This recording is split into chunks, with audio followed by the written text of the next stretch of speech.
اعوذ باللہ من الشیطان الرجیم بسم اللہ الرحمن الرحیم۔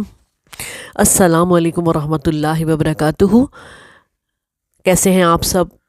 اللہ پاک آپ کو سب کو خیر کے ساتھ، عافیت کے ساتھ اپنے گھروں میں سلامت رکھے، خیر کی اور صحت والی زندگی عطا فرمائے، آمین ثم آمین۔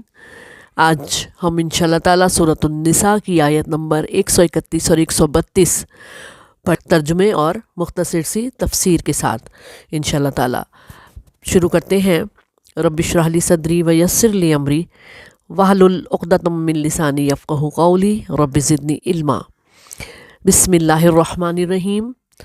وللہ ما فی السماوات وما فی الارض وَلَقَدْ وَصَّيْنَا الَّذِينَ أُوتُوا الْكِتَابَ مِنْ قَبْلِكُمْ وَإِيَّاكُمْ مَنِ اتَّقُوا اللَّهَ وَإِن تَكْفُرُوا فَإِنَّ لِلَّهِ مَا فِي السَّمَاوَاتِ وَمَا فِي الْأَرْضِ وَكَانَ اللَّهُ غَنِيًّا حَمِيدًا۔ شروع اللہ کے نام سے جو بڑا مہربان اور نہایت رحم کرنے والا ہے۔ ترجمہ ہے اس آیت کا، اور اللہ ہی کا ہے جو کچھ آسمانوں اور جو کچھ زمین میں ہے، اور بلا شبہ یقیناً ہم نے ان لوگوں کو جنہیں تم سے پہلے کتاب دی گئی اور تمہیں بھی تاکیدی حکم دیا ہے کہ اللہ سے ڈرو، اور اگر تم کفر کرو گے تو بے شک اللہ ہی کا ہے جو کچھ آسمانوں میں اور جو کچھ زمین میں ہے، اور اللہ بے پرواہ ہے، سب خوبیوں والا۔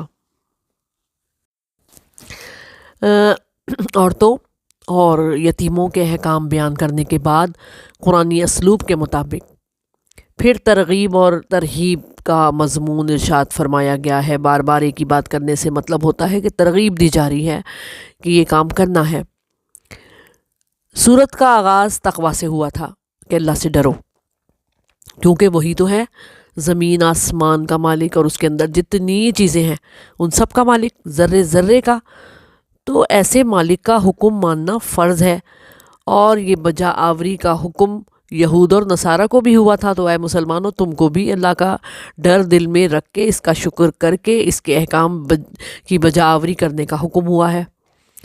اگر نافرمانی کی تو اللہ کا نہیں، بندے کا ہی نقصان ہوتا ہے۔ اللہ کسی کی اطاعت کا حاجت مند نہیں ہے، اللہ تو حاجتیں پوری کرنے والا ہے، حاجت روا ہے، اپنے اطاعت گزار بندوں کے لیے بہت کارساز ہے۔ پس اللہ کے ہوتے کوئی اس کے نیک بندوں کو ضرر نہیں پہنچا سکتا جب تک اللہ نہ چاہے۔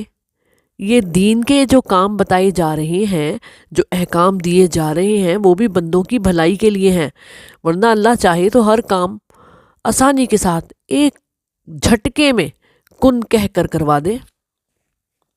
اگر اس کی فرما برداری کو، اس کے احکام کی بجا آوری کو سعادت سمجھ کر کریں تو آخرت میں بہت اعلیٰ ثمر پائیں گے۔ دین کے کام میں دنیا کا معاوضہ چاہنے والے بھی بہت بڑی غلطی کرتے ہیں۔ دین کے کام کا اصل پھل تو آخرت میں ہے۔ اگر سچے دل سے اس کی فرما برداری کریں اور تقوی اختیار کریں تو سب کام اللہ بنا دے گا۔ رسول اکرم صلی اللہ علیہ وسلم نے فرمایا کہ اللہ فرماتا ہے کہ اے میرے بندو، اگر تمہارے اگلے پچھلے انسان اور جن سب کے سب سے زیادہ متقی انسان کے دل کی طرح ہو جائیں تو اس سے میری سلطنت میں کچھ اضافہ نہیں ہوگا، اور اگر تمہارے اگلے پچھلے انسان اور جن سب کے سب سے زیادہ فاجر انسان کے دل کی طرح ہو جائیں تو اس سے بھی میری سلطنت میں کچھ کمی واقع نہیں ہوگی۔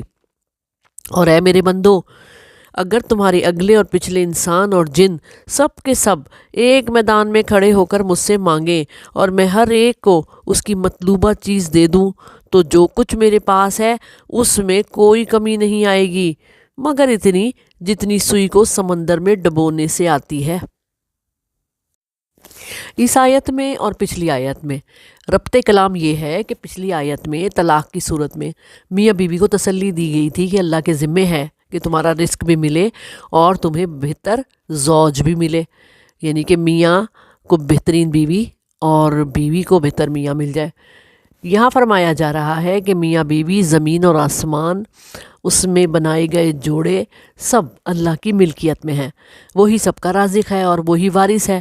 اللہ نے بس تمہیں حکم دیا تھا کہ ظلم، زیادتی اور اللہ کی نافرمانی سے بچ کر رہنا، اور ایک گھر اگر آباد نہ ہوا تو اللہ پوری کائنات میں سے کوئی دوسرا گھر تمہیں عطا کر دے گا۔ بس اللہ سے ڈرتے رہو۔ یہی نصیحت تم سے پچھلوں کو بھی کی گئی تھی۔ آسمان کا چپا چپا اور زمین کا ذرہ ذرہ اسی کے زیر اقتدار ہے، اور اللہ حمد و ستائش کے لائق ہے۔ اے بندو، ہر حال میں اسی پر بھروسہ رکھو۔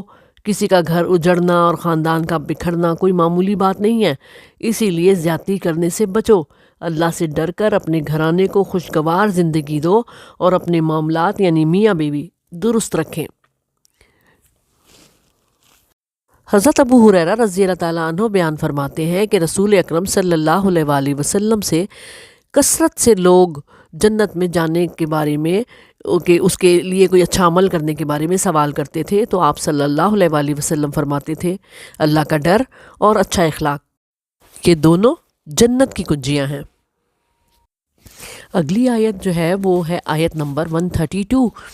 اس میں بھی اللہ فرما رہا ہے وَلِلَّهِ مَا فِي السَّمَاوَاتِ وَمَا فِي الْأَرْضِ وَكَفَى بِاللَّهِ وَكِيلًا، اور اللہ ہی کا ہے جو کچھ آسمانوں اور جو کچھ زمین میں ہے، اور اللہ بطور وکیل کافی ہے۔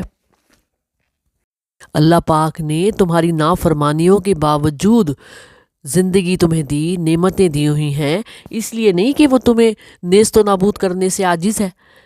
وہ ایک لمحے میں نافرمانوں کو فنا کر سکتا ہے، صرف ایک کن کی دیر ہے۔ اسے تمہاری بندگی کی کوئی ضرورت نہیں ہے، اور تمہاری نافرمانی سے اس کی شان میں کوئی فرق نہیں آتا۔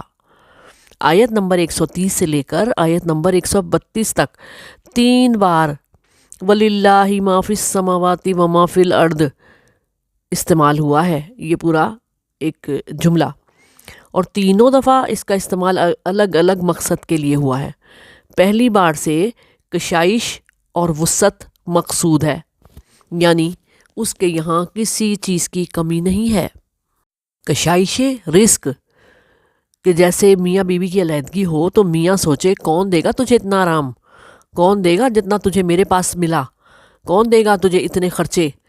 تو اللہ فرماتا ہے نہ گھبرا، میں ہوں نا زمین اور آسمان کا مالک، رازق، وارث، وہ جسے چاہے جتنا چاہے نواز دے۔ دوسری بار اس کی بے پرواہی کا بیان ہے کہ اگر تم کفر کرو، نہ شکرے بنو، تو اللہ بھی بے پرواہ ہے، سب کچھ تو اسی کا ہے۔ یہ اللہ کا فضل ہی تو ہے کہ اس نے تم سے پہلے لوگوں کو بھی اور اے مسلمانوں خاص طور پر تمہیں بھی شریعت عطا کی اور اللہ سے ڈرتے رہنے کا حکم دیا۔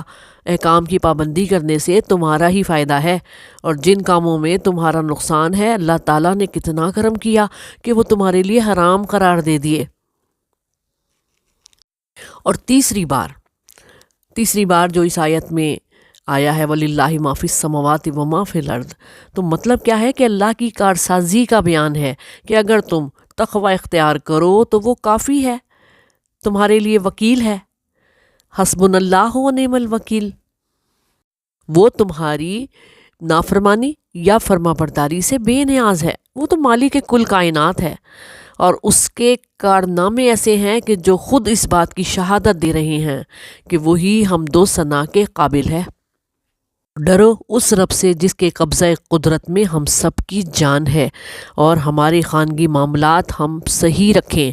یہ پچھلی آیات جو کہ میاں بیوی کے بارے میں بیان ہوئی تھی انہی کو لے کر آگے چلا جا رہا ہے، اور پھر یہاں پر اللہ تعالیٰ فرما رہا ہے ہر چیز میرے ہاتھ میں ہے، اگر تم چاہو تو اپنے معاملات کو غور و فکر کے ذریعے ٹھیک کر سکتے ہو، اور اگر تم بیوی کو چھوڑنا چاہتے ہو اور بیوی اپنے حقوق چھوڑ کر اپنا گھر بسائی رکھنا چاہتی ہے تو تم احسان کا معاملہ کرو، اس کو ایسے تانے تشنے نہ دو کہ تمہیں کون پوچھے گا میرے بغیر، دیکھتا ہوں کون ملتا ہے تمہیں اتنا تمہارے خرچے پورے کرنے والا، اتنی آسائشیں دینے والا۔